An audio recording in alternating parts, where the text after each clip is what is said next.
E aí pessoal, tudo bem com vocês? Além das questões que eu trago separadas, questões dos principais vestibulares, vou começar a fazer um esquema diferente agora. Eu vou pegar questões por assunto. Então nesse vídeo eu vou deixar agora questões sobre água e sais minerais, que é um dos primeiros assuntos do ensino médio de biologia, tá bom? Então eu escolhi 3 questões, vou fazer essas 3 questões e entre as questões eu vou comentando, inserindo conteúdo e assunto para vocês, para ficar como um resumo de véspera de prova ou para vocês estudarem, tá bom? Olha a primeira questão aqui da Universidade Federal do Paraná, 2008. A água apresenta inúmeras propriedades que são fundamentais para os seres vivos. Qual dentre as características a seguir relacionadas é uma propriedade da água de importância fundamental para os sistemas biológicos? Então aqui, pessoal, uma questão sobre água. A água, a gente sabe, é fundamental, e aqui até o próprio exercício já traz, para os seres vivos. No caso dos seres humanos, mais de 70% do nosso corpo é formado pela água. A água participa de várias reações metabólicas, além de dissolver aí, ou é onde está contido todas as moléculas onde ocorrem as reações metabólicas. O citoplasma da nossa célula, grande parte é formado por água. Tá? Isso são algumas informações básicas. Além do que a água é uma molécula polar, eu vou deixar aqui para vocês, e como uma molécula polar, ela dissolve moléculas polares também, e grande parte aí das moléculas do nosso corpo também são polares e vão ficar dissolvidas na água. Algumas coisas, as outras eu vou pegar as alternativas para a gente discutir. Letra A. Possui baixo calor específico, pois sua temperatura varia com muita facilidade. Tá errado aqui, pessoal. A água possui alto calor específico, né? O que é o calor específico? É a quantidade de energia que eu preciso dar para alguma substância para aumentar a temperatura dela. Então, o calor específico da água é 1 caloria por grama grau Celsius. O que significa isso? Que eu preciso fornecer 1 caloria de energia para em 1 grama de água eu conseguir aumentar 1 grau Celsius. E isso é bastante. E com isso, é exatamente o que está ao contrário do que está aqui. Com isso, a temperatura da água, já que eu preciso dar bastante energia para ela, a temperatura da água demora muito para variar. Eu preciso fornecer muita energia. E com isso, é fundamental essa característica para o corpo dos seres vivos no geral, porque a temperatura do corpo dos seres vivos não pode ficar variando muito, tá bom? Um exemplo que a gente usa bastante e que os alunos conseguem perceber é a mudança de temperatura na água do mar durante um dia ensolarado. Então, se você for para a praia ou para a piscina ali durante a manhã, a água está gelada, então ela vai e a areia pode já estar quente já num dia ensolarado. Então ela demora muito para esquentar. Já se a pessoa voltar lá durante a noite, a areia já esfriou, porque o calor específico da areia é baixo, então ela esquenta muito rápido, esfria muito rápido. E a água do mar pode estar quente ainda, ou vai estar numa temperatura maior, porque ela demora muito mais para perder esse calor e assim diminuir sua temperatura, tá bom? Então a A está errada. Letra B. Suas moléculas são formadas por hidrogênios de disposição espacial linear. Aqui a gente vai um pouquinho para a química, né? Eu já tinha colocado, vou repetir a mesma imagem. A água tem uma geometria molecular angular, tá? Ela faz um ângulo aí com o oxigênio. Eu não vou entrar em detalhes do porquê disso, tá certo? Nessa questão. Letra C. Seu ponto de ebulição é entre 0 e 100 graus Celsius. Ponto é uma temperatura só, né?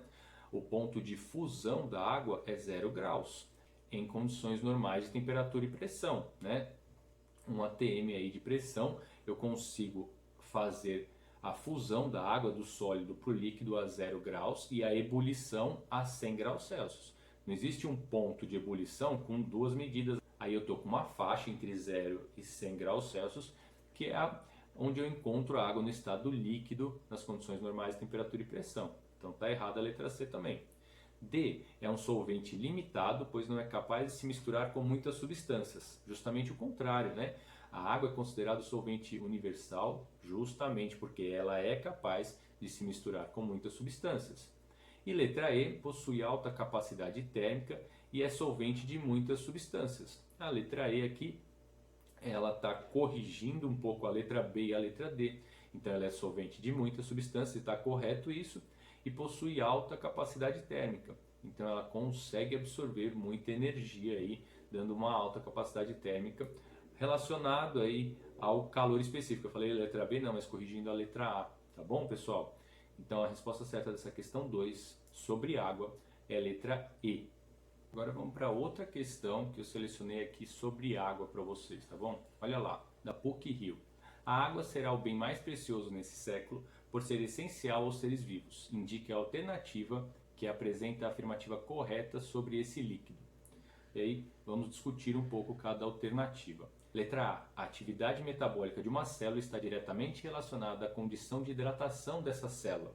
Aqui, pessoal, já está correto, tá? A letra A, porque a água participa de várias reações, entre elas aí, vamos pegar uma que os alunos estudam bastante, a reação da fotossíntese, tá? Então ela é um componente necessário para que ocorra a reação da fotossíntese. Ela também participa da reação da respiração aeróbica, então são duas reações importantes que todos os alunos precisam saber, na qual a água está envolvida. Além disso, pessoal, quem está assistindo o vídeo de todas as questões que eu estou fazendo sobre água e sais minerais, eu já falei que a água ela dissolve várias substâncias. Então, no nosso citoplasma, todas as organelas, todas as reações químicas, os sais minerais estão imersos na água. Então, ela também é importante, influenciando diretamente assim na quantidade de água com a atividade metabólica. Além de participar das reações, ela está ali, todas as reações acontecem em meio aquoso. Então, sim, eu preciso de uma célula bem hidratada para que ela consiga exercer sua atividade metabólica. Mas vamos discutir as outras. Letra B. Os seres aquáticos obtêm o oxigênio necessário para a sua respiração a partir da molécula de água. Não é bem isso que acontece, né, pessoal? Na água onde estão imersos os seres aquáticos está dissolvido também o oxigênio. Então, o oxigênio gasoso, né, o O2, ele está na água. E os seres aquáticos têm a capacidade de retirar esse oxigênio, esse gás oxigênio, da água, tá certo, pessoal? É uma diferença aí. Vamos pegar os seres aquáticos que possuem brânquias como um órgão para retirar o oxigênio da água, e nós, por exemplo, humanos, temos pulmões, que é um órgão especializado em retirar o oxigênio do ar, tá? Então, é basicamente essa a diferença. Não é do oxigênio, do H2O, esse oxigênio da água que serve para a respiração dos seres aquáticos. Letra C. Os seres terrestres não dependem da água para a sua reprodução, respiração e metabolismo. Aqui eu já falei um pouco em relação ao metabolismo. Quando eu citei aqui, eu discuti a letra A, né? Então a água é extremamente importante. Muitos seres terrestres dependem da água para a reprodução. Vamos pensar aí, por exemplo, os anfíbios, os sapos, o que acontece? Eles lançam os espermatozoides e os óvulos na água, e é lá onde se encontram para que ocorra a fecundação. Então já está dependendo da água. Briófitas e pteridófitas são grupos de vegetais que dependem da água também para realizar sua reprodução. Tudo bem, pessoal? E da respiração, a respiração a gente ainda pode considerar. Os nossos pulmões, por exemplo, eles estão recobertos de muco nos alvéolos pulmonares, criando um ambiente úmido. E a água facilita essa passagem, né, dos gases, o oxigênio para dentro dos alvéolos pulmonares para o sangue e o gás carbônico do sangue para os alvéolos pulmonares, processo chamado de hematose, tá certo, pessoal? Então, os seres terrestres também precisam da água para respiração, para reprodução e metabolismo. Letra D. A água só dissolve as moléculas celulares, mas não participa das atividades celulares. E aqui eu já dei dois exemplos da água participando, né? Duas das principais reações que não dá para fazer uma prova, principalmente de vestibular, sem saber basicamente a reação da fotossíntese e da respiração aeróbica, tá? Nelas vão aparecer a molécula de água, fundamental aí para que essas reações ocorram. Então aqui já invalidaria ou já invalida a questão, a alternativa. Resposta certa, letra A, para deixar bem claro para vocês. Tá bom, pessoal? Aqui mais uma questão agora da Universidade Federal de Santa Catarina, de novo sobre a água, pessoal. Olha lá. A água é a substância mais abundante na constituição dos mamíferos. É encontrada nos compartimentos extracelulares, que é no líquido intersticial, intracelulares, no citoplasma, e transcelulares, dentro de órgãos como a bexiga e o estômago. Sobre a água e sua presença nos mamíferos, é correto afirmar que... E aqui um modelo de questão que é bem difícil de responder, porque é a somatória, eu tenho uma combinação enorme de respostas. Mas vamos lá. Afirmativa 1. A quantidade em que é encontrada nos organismos é invariável de espécie para espécie. Aqui já está bem errado, tá, pessoal? Se a gente for pegar uma medusa, por exemplo, um organismo aquático, aproximadamente 97, 98% do corpo dela é formado de água, tá? Se a gente for pegar um mamífero, como um ser humano, por exemplo, aproximadamente 70% é formado de água. Além disso, de espécie para espécie eu ter uma variedade de concentração ou quantidade de água grande, dentro dos nossos órgãos também, cada órgão vai ter, ou cada tipo de tecido vai ter uma porcentagem de água específica, tá? Tá errado. Afirmativa 2. Com o passar dos anos, existe uma tendência de aumentar seu percentual em um determinado tecido. Aqui é bem fácil observar isso, por exemplo, na pele, né? O tecido epitelial, ele vai perdendo água ao longo dos anos. É só pegar a pele de uma pessoa jovem, de um bebê, aquela pele bem hidratada, e de uma pessoa mais velha, não precisa nem ser idoso, né? À medida que a gente vai ficando adolescente, já sente isso, um pouco mais velho na fase adulta, no meu caso, por exemplo, ou numa pessoa lá com 50 ou mais anos, você vai percebendo, as mãos vão enrugando, a pele é justamente perda de água. 4, afirmativa 4, importante fator de regulação térmica dos organismos. Aqui sim, né, por ter um alto calor específico, a água consegue controlar bastante a regulação térmica, controlar a temperatura dos organismos. É muito difícil, por seu alto calor específico, eu mudar a temperatura da água. E aí, como o corpo é em grande parte formado de água, é muito difícil assim mudar a temperatura do corpo de um animal. A água ajuda bastante nisso. Então a afirmativa 4 está certa. Afirmativa 8. Em tecidos metabolicamente ativos é inexistente. Eu achei, quando estava lendo aqui, eu achei até que pudesse falar é baixo ou qualquer coisa assim. Mas se eu tenho a água participando de reações metabólicas e participando, já que essas reações, que mesmo que não envolvam a água diretamente, estão imersas na água, em meio aquoso, quanto mais ativo é um tecido, maior quantidade de água eu preciso, tá? Por exemplo, o cérebro, que tem uma atividade muito grande, eu tenho um percentual de água grande também. Então a 8 está errada. 16. Participa da constituição dos fluidos orgânicos que transportam substâncias dissolvidas por todo o corpo. O sangue, por exemplo, né? O plasma sanguíneo, em grande parte formado de água, é a parte líquida do sangue. E sim, já é um fluido orgânico que transporta substâncias. A 16 está certa. Afirmativa 32 constitui meio dispersante para facilitar a realização das reações químicas. Já falei isso aqui, discutindo as outras questões. Nas outras afirmativas está correto também, tá?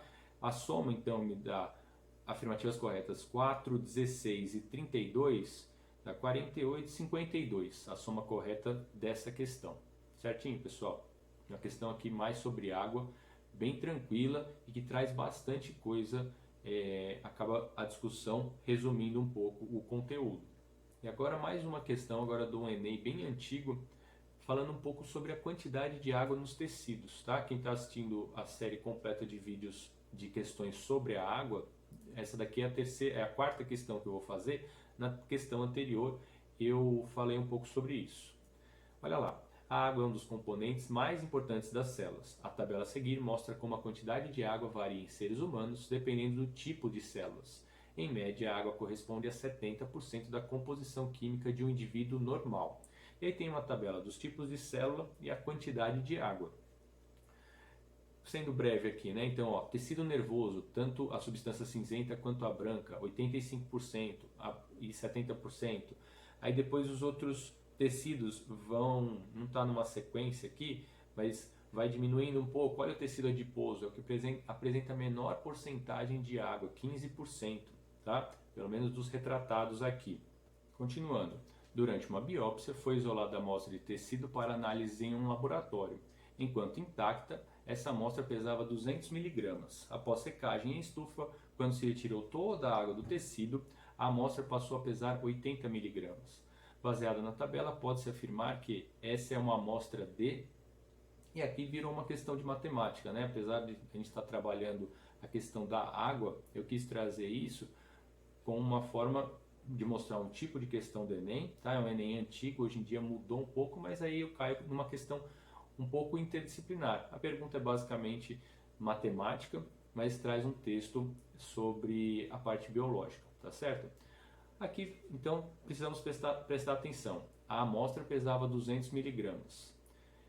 Passou a pesar 80 após retirar a água. Então, de água eu tenho 200 menos 80, 120 miligramas de água. E para fazer a porcentagem, é só eu dividir a massa de água pela total, né? Então vai ficar 120 dividido por 200. Eu vou deixar aqui a conta para vocês que dá para a gente fazer de cabeça, né? Eu posso cortar o 0 e o 0 do 120 e do 200, fica 12 dividido por 20. Posso dividir em cima e embaixo por 2, por exemplo, o primeiro número primo, que vai dar 6 dividido por 10. E um número dividido por 10 é só andar uma casa com a vírgula ali, fica 0,6. E 0,6 é 60% de porcentagem aí da água nesse tecido. E o tecido aqui, olhando a tabela que apresenta isso, é o tecido conjuntivo, né? A letra D, tecido conjuntivo, a gente tem vários tipos de tecido conjuntivo, né? Aqui ele deve estar falando de tecido conjuntivo propriamente dito, já que o tecido adiposo e o tecido sanguíneo são tipos especiais de tecido conjuntivo também, tá certo, pessoal? Então aqui resposta certa, a letra D. Não tem muito o que discutir, prestar atenção nessa questão da interdisciplinaridade também. Tá certo, pessoal? Então, no começo do vídeo lá eu falei 3 exercícios, eu acabei passando, acho que foram 5 que eu escolhi aqui. Vou deixar num bloco de exercícios, a sequência toda desses exercícios, e vou deixar separado também para quem tiver interesse em um exercício ou outro no modelo que eu faço aqui no canal. Qualquer dúvida, pessoal, é só me escrever nos comentários ou nas outras redes sociais, eu sempre respondo. E se tiver alguma questão que queira que eu faça, é só me mandar a questão que eu gravo e coloco aqui no canal. Um abraço e até a próxima.